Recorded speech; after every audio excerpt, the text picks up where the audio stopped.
Welcome to Behind the Doors, the podcast where we take you behind the scenes of residential real estate investing. I'm your host, Dan Noma Jr., here with my co-host, Marvin Cruz. We're here to help you unlock the best strategies and practice for investors.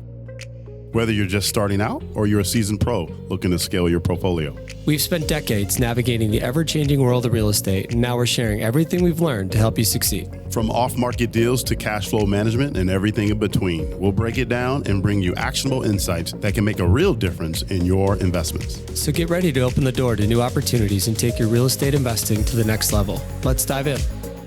How you doing? Good, we got man. a special guest with us today. And Dan, I'm going to let you introduce, but part of this segment, we always talk to investors. And here's another opportunity on bringing on another partner, another person that I'm excited to introduce, but also talk about a group that is dominating Arizona. I did some research on you, and we have a co-founder, if you will, from, you guys do Vegas, I believe, and Arizona, correct? Vegas is in the past, but primarily Arizona. Still do a little bit of stuff in Colorado, but primarily Arizona. Yeah, well, we're excited. So I'm going to let Dan do a formal introduction of our special guest here. Yeah, today. Man, I'm excited that you've graced us with your presence today. Anything to hang out with you, bro. Man. You're a tough guy to pin down sometimes. So Kevin Kauffman has been a friend of mine for, I don't know, man, what do you think? Like a long time. I feel like Dustin might have introduced us in like 2012-ish. Yeah. Oh, wow. Something like that. So It's been a minute. A long time. Yeah, I mean, we were kind of both had like young teams. Like we had kind of started our real estate careers maybe around-ish the same time, or like at least started getting serious about it at around the same time.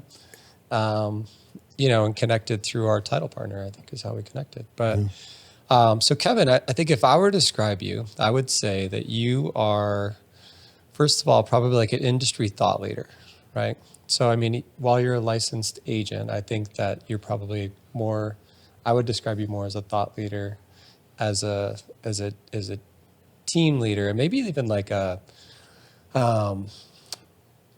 group leader. And I describe that only because you guys have one of the biggest Facebook groups of real estate agents in the country that you drive, and you have one of the biggest EXP downlines and groups in the country as well, which I think is pretty impressive. I'm just maybe a little mad that I missed the boat on so am I, by the way.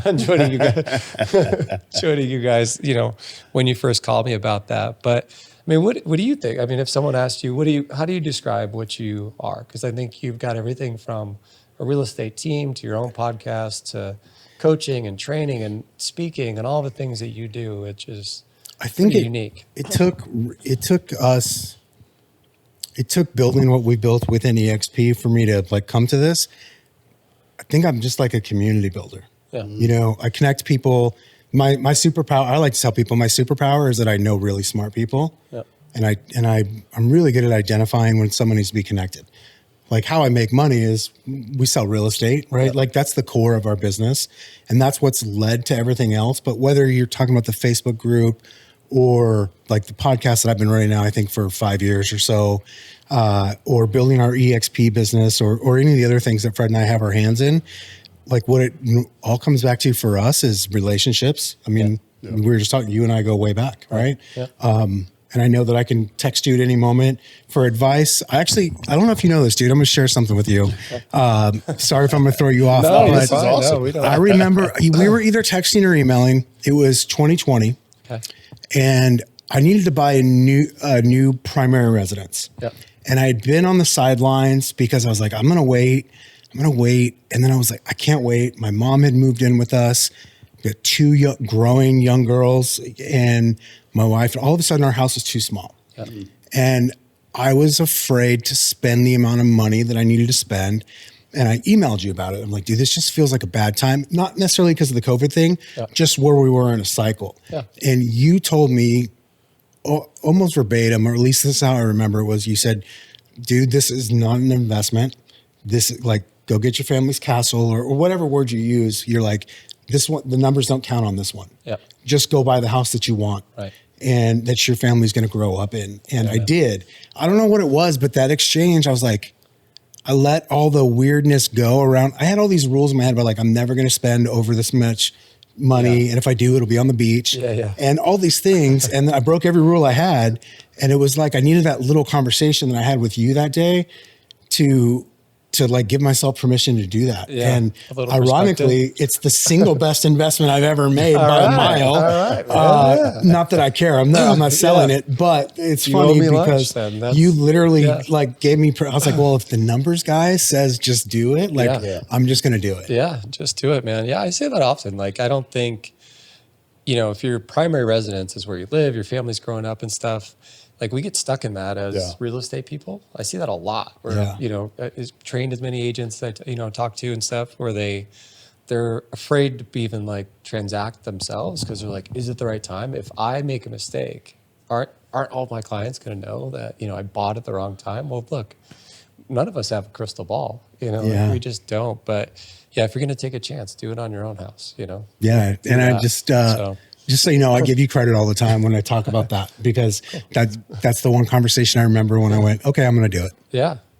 Yeah. We've had many of these like unique conversations, For sure. which like kind of leads me to my next question about market, is just, I remember when like iBuyers walked into the market, right? We were going, what do you think about this? I don't know. What do you think about this? Like, how is this all going to play out? And we each kind of had our own relationship with like these different iBuyers, and we were both kind of seeing how we might be able to work with them, and it was unique. And I like to approach more so now. I do it more consciously now, but anytime something's like the iBuyer, it was like the big, scary, mean guy coming into the industry is sort of the way they were positioned by the industry dinosaurs.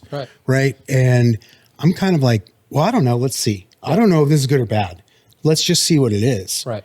And then I'm always willing to let a person or a new type of business or whatever, like just show me who they are. And then I can figure out, hey, is this something that could be good for me or could be bad for me? I don't know. Yeah. But I'm willing to find out. Right. Yeah. Open-minded. I like it. Well, let's think about like today's market. What are you talking about? What do you think of today's market? Obviously we've got some changes kind of happening in the world.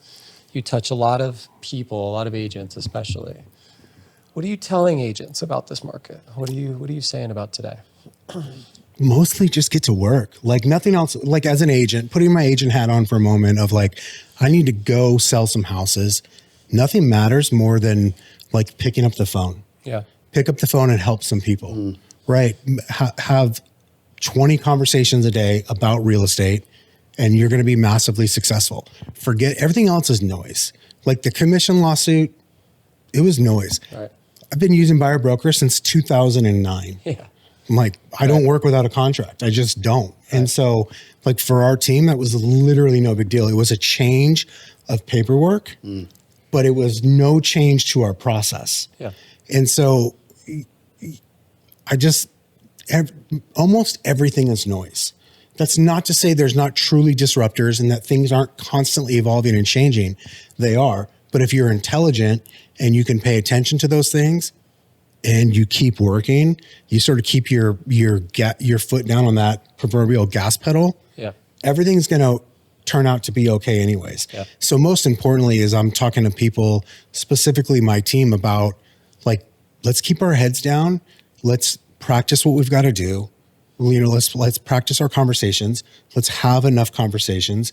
Let's have enough people to have those conversations with. Everything else to me is noise. Yeah. Yeah. So you guys have been riding the wave, obviously I think the volume of transactions has kind of touched or affected everybody in some way. For sure. Right. But I think to your point, right, it's more of a mindset thing than anything, right? We're going to transact a little bit less in a market condition like this, maybe, right? I know some people right now that are busier now than they've ever been, and that's unique. But, for a big team like you guys operate, I assume you've slowed down a little bit. How are you keeping all those guys motivated during the shift like this? First of all, I refuse to take responsibility for somebody else's motivation. Yeah. I can help you and I can point you in the right direction, but I'm not taking responsibility for it. I can help you stay focused though. Yeah. So I want to help people stay focused on what's important. The reality is like in our business, Fred and I personally kind of stepped away for the last 5-6 years and have been focused on some of our other businesses, including, getting the EXP group and some other stuff off the ground.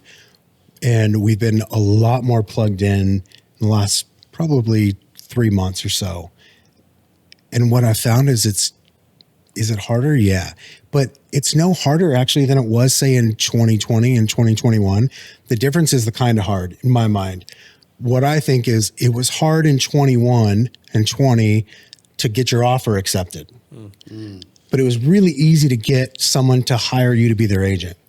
Now it's hard to get somebody to hire you to be their agent. Yeah. It's really easy to put a deal together. Yeah. It's just a skill set. Yeah. And it's all it is. So, but again, man, I got licensed in 2007. Right. Like that was supposed to be hard then. And to me, it was like, this is just what I'm dealing with. Yeah. And so I think as long as you're taking the right actions every day to try to grow a business, again, nothing else matters. Right. Yeah. I mean, taking like that, maybe your agent hat off for a moment, right? And just thinking about the market conditions. Cause I think as an expert in the industry too, I was like last night I was speaking at, Asria had their event last night, and the question came up, they were asking me about like the current market conditions. And I said to them, I was like, look, it's just a cycle. I was like, it doesn't mean that like it's good, bad, or indifferent. It just is. And, it's up to you now to decide how you're going to adjust to make good of that. But, thinking about the cycle, like just the specific cycle itself, like this one is unique. I mean, you sat through a couple cycles already. This one's unique. I mean, what are you thinking about the market in just general? I think first of all, you said it, like there's just fewer transactions. Yeah. So whether you're talking about as an agent, as an investor, regardless, like, okay, it's just a matter of fact, right? So you've got to be better with your numbers, right? I think that, I don't know. I try not to think too much about what it is. I really just try to think of like, what do I need to do given the market circumstances? Yep. So best example, and I think this is probably true whether I'm an investor or an agent, is if, let's say, go backwards 3 or 4 years, the last cycle, I needed to make, call it 100 calls a day to put together my goal of closing 5 deals a month, right? Let's just say what that is. Yep. Maybe now I got to make 200 calls a day. Yep. Or whatever that number happens to be. Hopefully you track your numbers and you know what that is. Yeah. The thing is, I don't really know. Do I think it's going to, so many people speculate about market's going to crash. I'm waiting for the market to crash. Yeah. I don't know. Like all the perfect storm for that happening feels like it should have already happened if that was the case. Right. Is it going to go crazy if interest rates drop? I don't know. Seems to me prices would probably increase when rates drop finally, maybe one of these days eventually. But what I do know is it stayed harder for longer than anybody expected. Yeah. I think, it was actually last June, I realized there was like kind of a somber feeling amongst this mastermind group of really top producing agents I'm a part of. And the realization was, shit, this is still hard and it's going to stay hard for a while. Yeah. And same thing now. Coming into this year, I think everybody thought by spring it should start to loosen up, and it really hasn't. No. And so I think there are a lot of people who maybe are emotionally drained, right? But man, I don't know what the market's going to do. I'm just trying to pay attention to what it's actually doing and what then I need to do, whether we're talking about trying to find a house to buy for investment or trying to hit my sales goals. Right. So what I hear you saying, Kevin, it sounds like you stick to a core, right? Like building relationships, staying educated on what's new, any new iBuyers coming into your market. But at the end of the day, to you, nothing changes. Really not. Yeah. The only thing that might change, again, would be the amount of activities I need to take every day. Yep. And that doesn't, and I know I've used the phone as an example, but maybe if I don't use the phone, let's say I was somebody who just used direct mail or only used advertising, then I would still need to change the amount of people I'm getting in front of in order to get to an appointment, in order to get to a sale. Yeah. Yeah. Yeah, I get hammered with that question all the time, right? Like even last night I was talking, they were just like, basically just sharing a market update. I'm going over like what it is. Right. And the question's always like, well, what do you think is going to happen? And I'm like, well, I was like, interest rates, like thinking about that, I really, based on what I know, I just don't see any reason why interest rates would come back down in the short term. Like I just don't see there being any kind of like macro reason why like all of a sudden rates are going to come down in December. Like there's just nothing on the radar that I can see. I mean, the Fed's dropped rates a couple of times. We've seen it, and it's had a negative. It's almost had the reverse effect. Yeah, exactly. On mortgage rates, right? So I'm not super excited about that, right? Like that's not something super exciting. But I think what's interesting is the volume of properties on the market, right? Like all the markets that we're in. So we're in like 40 states now. And, Arizona is number one on the list for price reductions. We saw the most price reductions in Arizona. We like win a lot of stuff, like we had the most like foreclosures. We had the most like, like weird stuff that happens here, but most iBuyers. Yeah, most iBuyer activity, most real estate agents, right? Most real agents. estate agents, everything's like that. Now we're number one for most price reductions, right? So thinking about that, right? Like how are you talking about your team? How are you talking to the agents that you serve about pricing, and how should they be approaching pricing in a market like this? Because I think you and I both know that like you got to get better with that. That's a skill, and that's something that you can't chase, because we've both been there too, where we've overlisted a property and then you're chasing it down. I mean, that's like the worst feeling ever. Terrible. There's nothing worse than that. Yeah. You having a listing, I always try to tell the agents on our team is like, there's no point in taking a listing that you can't sell. Yeah. And if you can sell it or not, but from a price standpoint. Yeah. And sometimes you just got to say no. Yeah.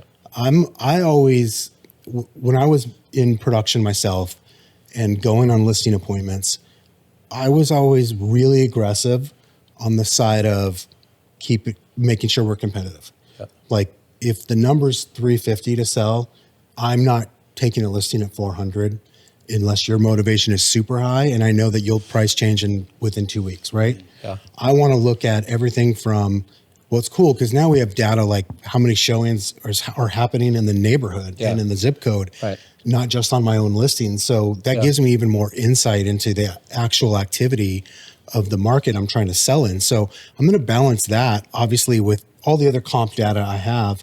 And you just got to be really good at having difficult conversations. Yep. If you're not willing to have a difficult conversation and be willing to get up and leave the table without the paperwork signed, don't go on the listing appointment, because otherwise you end up with listings that don't sell. Right. And the thing, I get that sometimes price changes are necessary. I never wanted to do them. And so again, I'd always err on the side of aggressively priced, because I don't want to call you in 2 weeks or 4 weeks or 6 weeks and have that conversation about we need to lower the price. Yeah. Because that sucks way more than just having a hard conversation up front. Right. Just have the hard conversation today and avoid it in 30 days or 90 days. Yeah, it's the I didn't do my job conversation. I told you I could sell it for 400. Unfortunately, I failed.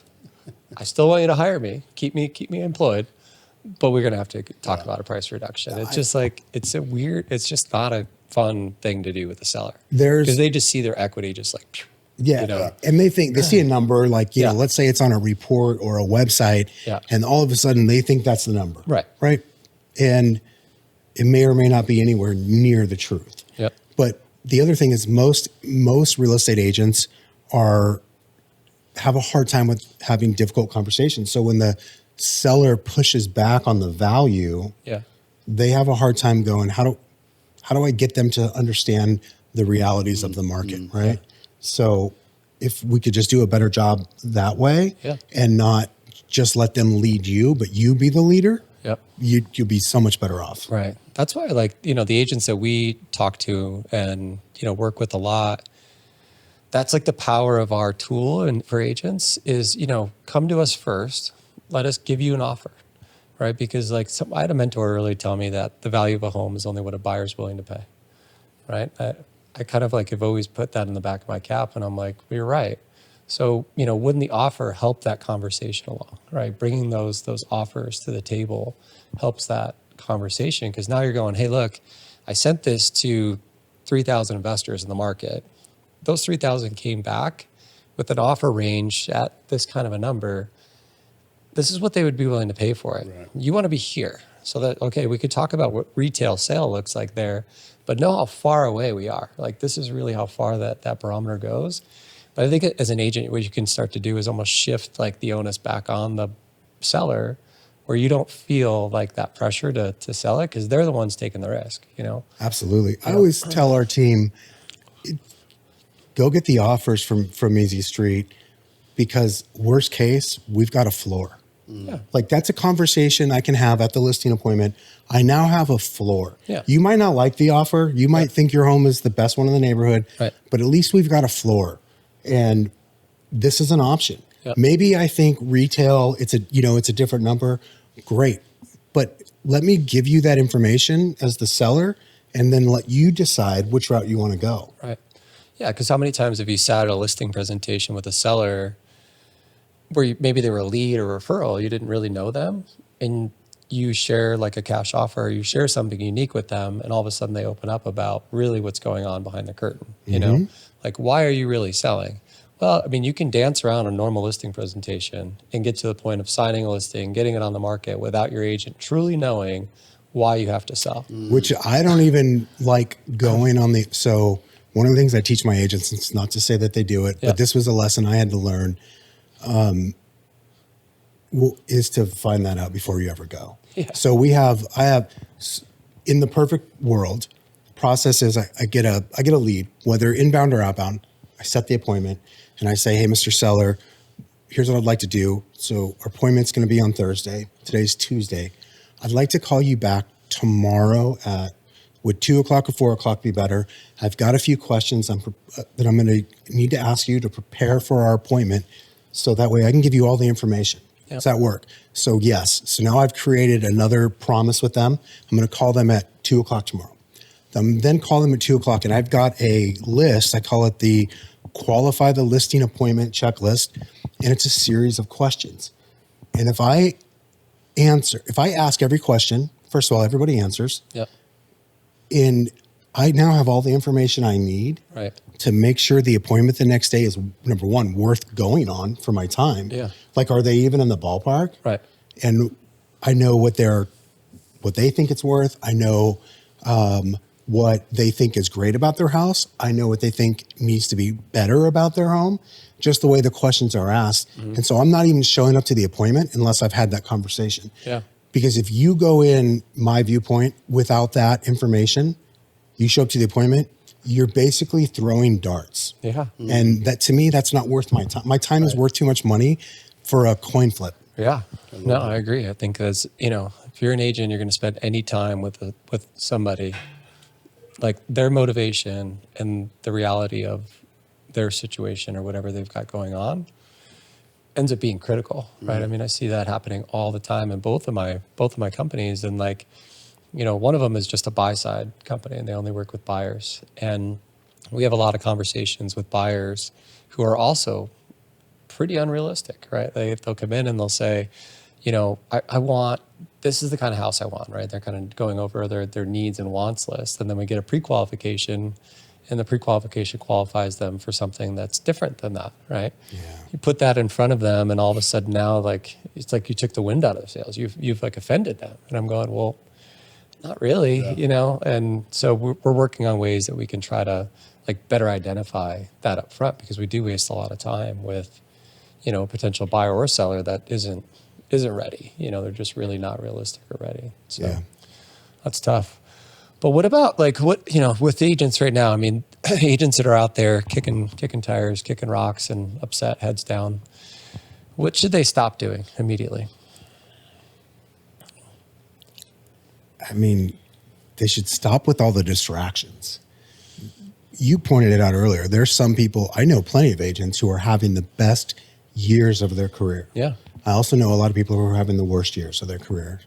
The difference is, what are they focused on? What are they doing every day?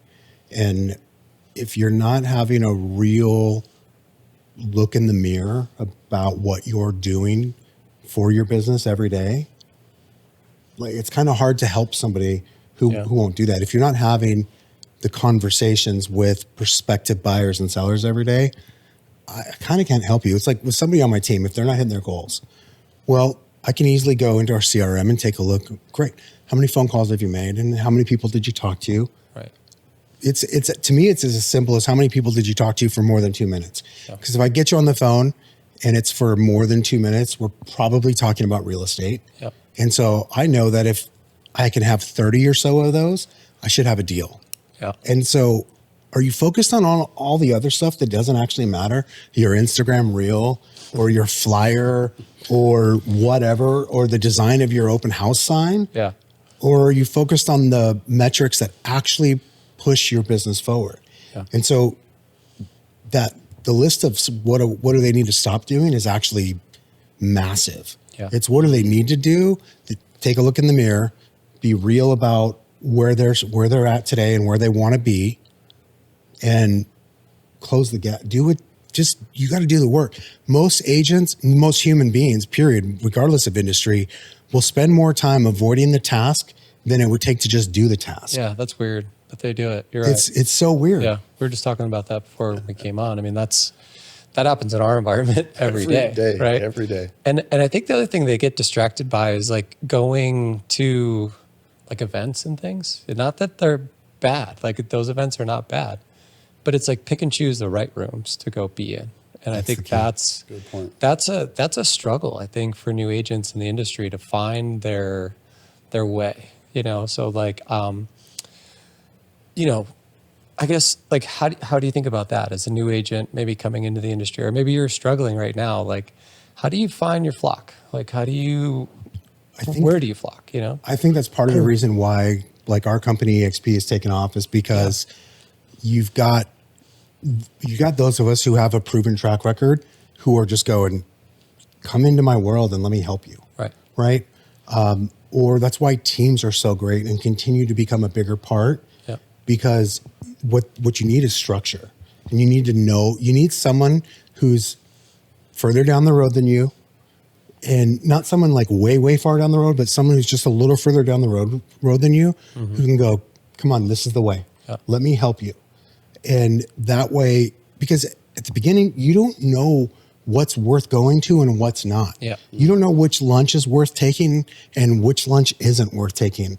And so you've got to develop some critical thinking skills eventually, but you also need to just figure out, what am I going to do to get business? And then you've got to wake up every day and go do that. And then everything else should be a byproduct of how much time you have left over. And what you think is a good use of it. Right. Yeah, I think, the culture that has been built at EXP is extremely unique, So I've gotten the interesting kind of perspective of almost as a vendor, while we're a brokerage, we're not really a transactional kind of brokerage like that. So I should say we're not competitive to these groups. And so I get to see them all, and they all have like their benefits. But I think the thing that stands out most amongst EXP is that, like, the pride everybody, like at least the leadership group, takes in the brand and in what they're building, and then their willingness to bring people into their culture and help them. Some of these others, it's like, bring you in and, you may be on your own for a little while, and they're trying to get their arms around it, but you guys have actually like built it. I mean, you can see it. Like, these groups are massive. Like, how many people are in your group now? A little over 2,000, like 2,200 or so. It's amazing. And there's, there's some groups that are even bigger. Some that are but even the ones that are smaller, there's so much value that gets down to the agent that plugs in. So number one, that new agent or that agent that just moves over, they've got to be willing to plug in and go, I'm going to learn from this guy or that gal. But the willingness of them, the more willing they are, the more they get. The more of us that have been down the road that somebody else wants to go down, like the the playbook's open. Yeah. There's no, you know this, there's no secrets. There's nothing new under the sun. No. And No magic most pill. people are, not all, but most people, at least the type of person that a company like ours would attract, like they're willing to share their quote unquote secrets. Yeah. Yeah. And I think that you guys stay innovative too. I mean, the stuff that's coming on, like I was on Express Offers, CXP's Express Offers podcast Monday, I think it was. And, you know, they continue to evolve. Like that thing continues to evolve. But I think what's cool about it is that like leadership, like Leo and some of the others, they're calling people that are in the world and they're going, how do we make it better? Like I've never once had a call from him where he is trying to tell me something. He's always asking the question of like, how do I make it better? How do we improve? What do we got to do to make this thing better? Right. And like, I think that's a big difference that I can see from the top. Leo is he's a true one-of-one, man. Yeah. A guy, he's not that far removed from doing the role of real estate agent. Yeah. He really isn't. It's not many people in a C-suite. Yeah. And we just happen to be really lucky at EXP that we have a couple people that actually had a great sales career and then went the corporate route afterwards. Right. Leo did the same thing. He was number one agent in the country for KW when him and I first met. Yeah. Probably about the same time you and I met.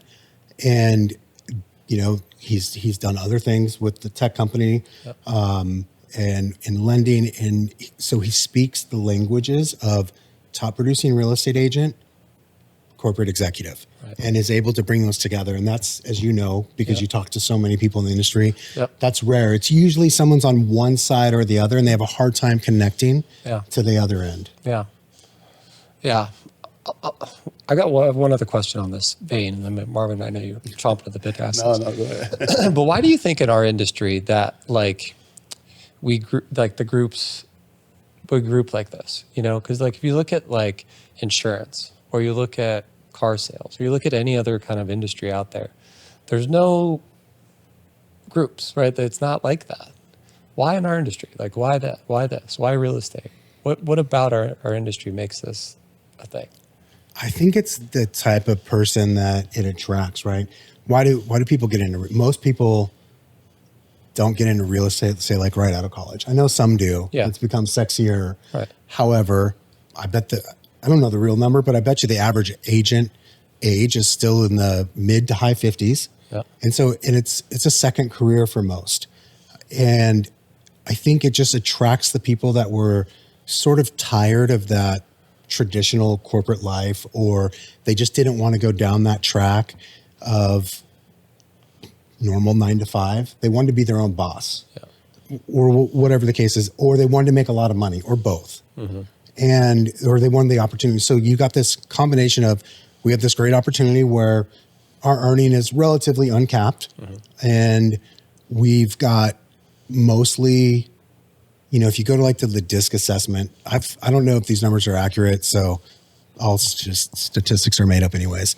All right. Or only 80% of them are made up on the spot. Yeah. So I'm going to be in that 80% right now, but I think it's something like high D's or something like only 10% or 5% of the population in the United States. Oh. But if you look in real estate, it's probably more like 75 or 80% of the population. Yeah. So I think there's a certain type of personality that our industry attracts to begin with. Yeah.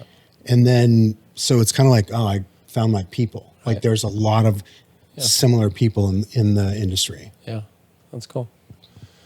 What do you got for him, Marv? No, I read one of the quotes you said, you're not happy until you're happy, meaning the other person on the other end is happy. So you're in one of the hottest markets in Arizona, though. And the reality is, I hear what you're saying, right? From an agent perspective, pick up the phone, do your due diligence. But on the other end, you still have that seller or that buyer on the other end. How do you translate that in real world? So we have a lot of agents listening in, and they're hearing what you're saying, but that same person selling that home, my home is bigger. I put a pool in. Why can't I get 400? My neighbor just sold and they got 500. Why can't I do that? Can you role play with me there for a second? Well, first of all, Mr. Seller, I don't determine the market. I'm only here to help you read it. This is your decision, not mine. Ooh. I don't get to price the home, you do. Wow. If we decide to work together, remember at the beginning of our meeting, I told you one of a couple things were going to happen. one thing is you might choose to hire me, and that would be awesome. Another thing that could happen is that you might not choose to hire me because you don't like my service, and that would not be awesome. But number 3 is I may choose not to work with you. And the reason why I might not work with you is because I can't meet your expectation. Because the market is not up to me. I like that, man. I can tell you're serious about that too. Yeah. I actually mean that. Yeah, I can tell. Obviously that's a script. Yeah. But I mean it. Yeah. Because I'm not I'm not wasting my time. I value my time more than anything else. For me, in my career, I put time first and money second when I think about my business. So I'm not going on an appointment that is not worth it to me. I'm not meeting with someone who's unrealistic unless I want the practice of dealing with somebody like that, which I have done and encourage people to do, especially early on. Yeah. Right? Yeah. No, I love that. Because at the end of the day, from a seller perspective, I want the most. Yeah. At the end of the day, right? And so do I, because that means I get paid more. Exactly. Yeah. But I love that. Thank you. Thanks for tuning in to another episode of Behind the Doors. We hope you found today's insights valuable for your real estate investing journey. Remember, real estate success doesn't happen overnight, but with the right tools and strategies, you can build long-term wealth and create passive income. If you enjoyed the show, be sure to subscribe, leave us a review, and share it with others who are passionate about real estate investing. Don't forget to follow us on social media for more tips and exclusive content. Until next time, keep unlocking new opportunities, and we'll see you on the next episode of Behind the Doors.